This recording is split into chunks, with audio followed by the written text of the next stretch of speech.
युवक के martial arts अभ्यास से घाटी में अजीब घटनाएं होने लगी, जिससे सो रहे गुरुजी चौंक कर जाग गए। उन्हें लगा उसने महान विद्या पाली, वह अमर होने वाला है। पर किसे पता था कि सारी शक्तियां समाने के बाद जागने पर उसे साधना में रत्ती भर प्रगति न दिखी। उसे खुद की योग्यता पर ही शक होने लगा।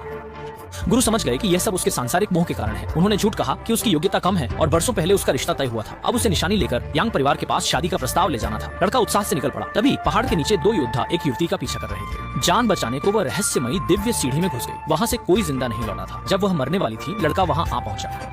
इस खूबसूरत लड़की की हालत देख लगा शायद कमर में मौज है। नीचे कैसे उतरे? क्या हुआ? पहाड़ मेरा घर है।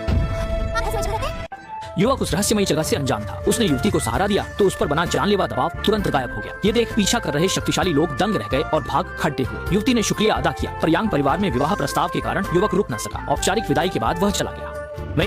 वह जल्द ही यांग परिवार के घर पहुंचा। आंगन में कदम रखते ही जाना कि होने वाली पत्नी का परिवार काफी रईस है। पर निशानी लेकर प्रस्ताव रखने पर मुखिया ने वादा निभाया, लेकिन उनकी बेटी मानने को तैयार नहीं थी। मैं इससे शादी नहीं करूंगी।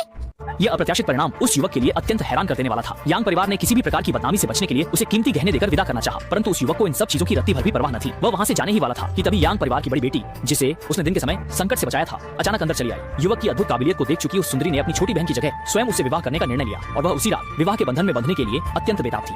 बाजियां ये शराब के कुछ पैक लेने के बाद वह सुंदरी उस युवक के और भी करीब आने की कोशिश करने लगी, लेकिन जैसे ही उसने युवक का कॉलर खोलने का प्रयास किया, एक अदृश्य सुरक्षा कवच ने उसे झटके से दूर फेंक दिया। युवक ने उसे बेहोश समझ लिया और खुद भी गहरी नींद में चला गया। फिर बाद में उसे उठाकर आराम से बिस्तर पर लिटा दिया। मगर इस क्रूर दुनिया में भला मुसीबतें कहां किसी का पीछा छोड़ती हैं। अगले ही दिन उनके पुराने दुश्मन सांग ब्याओ ने पूरे यांग परिवार को खुलेआम चुनौती दे डाली। पहले तो सब लोग बहुत डरे हुए थे, लेकिन इस बार वह सुंदरी पूरी तरह से शांत और स्थिर खड़ी थी। मैंने क्रोधित तलवार सन से ब्याह किया है। देखते हैं कौन यहाँ हंगामा करेगा। बुड्ढी, क्या यह चीन खानदान की दुनिया है? सुना है सांग ब्याओ यहाँ हंगामा करने आया है, तो उस सुंदरी ने चुनौती स्वीकार कर ली, क्योंकि उसे पता था कि उस लड़के के साथ वे हार नहीं सकते। बहन को आश्वस्त देखकर छोटी बहन का आत्मविश्वास बढ़ गया। वह अखाड़े में मुकाबला करने पहुंच गई, लेकिन उसकी ताकत सामने वाले के मुकाबले बहुत कम थी। लड़ाई शुरू होने से पहले ही वह तलवार की हवा से घायल होकर अखाड़े से नीचे गिर पड़ी। बहन को हारता देख उस सुंदरी ने तुरंत उस लड़के को आगे भेजा, जो डरा हुआ था। फिर भी एक मर्द होने के नाते वह अपनी पत्नी को मरने के लिए तो नहीं छोड़ सकता था।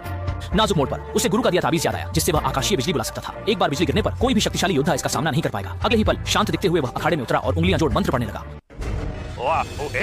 इसके साथ जरा अच्छे से खेलो, सबके सामने इसे अपनी दिव्य विद्या दिखाने दो, ताकि हमें भी कुछ नया देखने को मिले।